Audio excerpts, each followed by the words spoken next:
So we're fitness athletes. What's up? I got a new cycle here that we're going to be going over today. It is our postseason prep cycle. So why is it called postseason prep? Well, for most people, like 99.9% of people are not advancing to a semifinal. However, I still think there's a lot of value in training like you're going to make it to the next stage in the competition.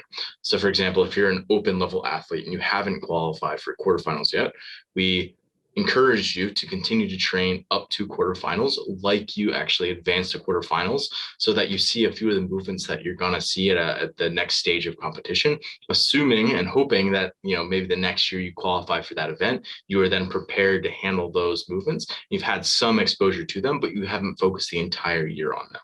So sort of this little window of time that allows you to continue to advance and sort of brush up on some of the skills that you weren't hammering as hard during the actual season, and you were competitive, kind of build up to the stage in competition that you were really peaking for. So again, here it's like most people aren't making it to a semifinal. However, let's still touch on some of the movements that you're going to see in those semifinals while still hitting the priorities that you need to hit as sort of a intermediate RX higher level athlete, so that it's actually going to allow you to continue to build in your career moving towards this. So that being said, let's dive into our focal points for this cycle. All right. So again, postseason prep, let's go through the focal points.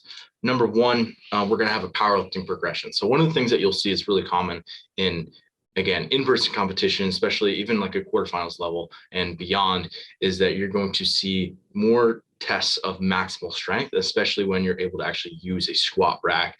So you're going to be seeing more rep maxes of things that are, just frankly less common if you don't have a rack available to you. So you're less likely to see a squat rep max if you don't have a rack. Like you could do a clean complex where there's multiple squats, but you're probably not going to have a back squat rep max, for example. So that powerlifting progression, we are going to be doing bench press, we are going to be doing back squat, we are going to be doing deadlift. So all three of those powerlifting disciplines. And basically we're going to be running progression to those to try to up our 1 rep maxes, which again, it's a great time to work on this and what will be off season for the majority of athletes.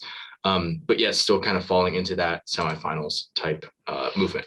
Next, we're going to be doing a run volume build. The weather's getting nicer. It's a great time to actually get some run volume in, but yet most people aren't tolerant to it because they haven't spent all the time up until this point in their season running a lot, because frankly, it hasn't been in the season yet. So it's not really something that you needed to be prepared for.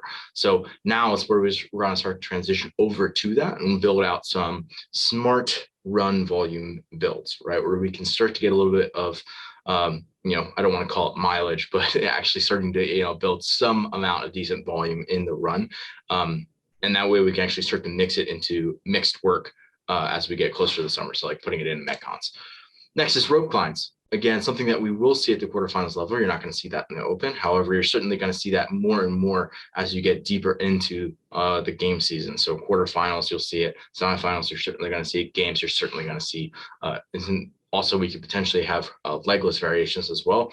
We'll mainly be focusing on the using the legs version because that's more of a quarterfinals type movement. And I think that's, even though, again, this is sort of postseason prep, I still think a lot of people aren't proficient in that yet. So we're focusing more on rope climbs with legs specifically.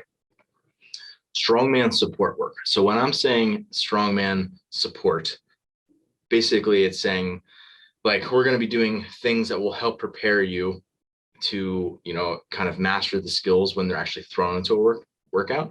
But there's just going to be sort of touches on all these different skills. And it's not like this is going to be a huge focal point in the program. It's just going to be, just as it sounds, like a little dose here and there to kind of, give some variety in the program, give some odd object work in there, things like farmers walks. We're probably not going to do yoke carries, but certainly we could do different types of carries just from an equipment standpoint. And then even like, sandbag cleans, and I'll always prescribe substitutions for equipment if people don't have those implements. But for people who do, that's something that'll be a lot of fun and sort of switch up the training a little bit. Inversion silos. So a lot of people are finding out that they're not proficient enough at just getting upside down and feeling comfortable upside down for things like handstand push-ups, even wall walks, but then especially handstand walking is still a big limitation for a lot of our athletes in the protocol. So that's going to be one of the big focal points. We're going to have 3 different silos: people who can't walk, even 5 to 10 feet consistently yet. Really, there's really no proficiency. People who, depending on when they kick up, they might be able to get 10 to 25 feet consistently. And then people who have, it's like every time I can kick up, I can basically get 25 feet. Each of those silos are going to have unique progressions built out for each one of them. Weightlifting touches. Weightlifting here, I mean snatch and clean and jerk. We will be keeping, again, touches on those things, right? Just to keep sharp, to keep the positions down, right? You don't ever want to pull those out of the program because they're so important for CrossFit athletes. So we'll be keeping those in as well. Some zone work on our recovery days.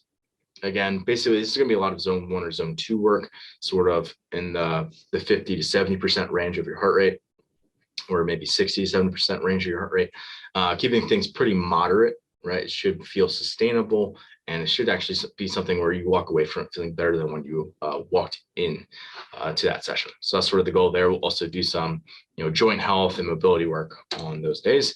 And then lastly, on Saturdays, we're going to be doing the mash, right? I could take some of the elements from the other portions of this and add it onto this, but really the mash, just as it was last year, if you guys weren't familiar with that, or weren't part of the protocol then, basically it's multiple Metcons back to back. One of the things I'm going to switch this year is if we have people doing it at a gym with other people at their gym who want to do it with them. One of the things that we noticed was I would write a lot of these as 4 time pieces. So it'd be like 3 rounds for time, rest 5 minutes, 5 rounds for time or something else, rest 5 minutes, and then like this quick little chipper that they went through, right? So it's all 4 time elements. And as a result, 2 people would never start at the same time. One person would be going as the other person was resting. I'm going to switch that. So now they're all AMRAPs. They're all time priority workouts, or almost all will time priority workouts. And that will allow, if it's 2 people, the one's a more advanced athlete than the other, and one's a little bit more intermediate, it's going to allow them to start and stop at the same time each time, where they'll be going and resting at the same time. They can sync up those 2 things, and it allows them to kind of be in, actually working at the same time and have a little bit of fun and racing atmosphere to it. So that's the why I'm going to switch it up that way. So those are our main focal points for the postseason prep cycle. I'm going to see you guys attack it. We'll do some initial tests and some post tests and make sure that you share your results, and let's get after it.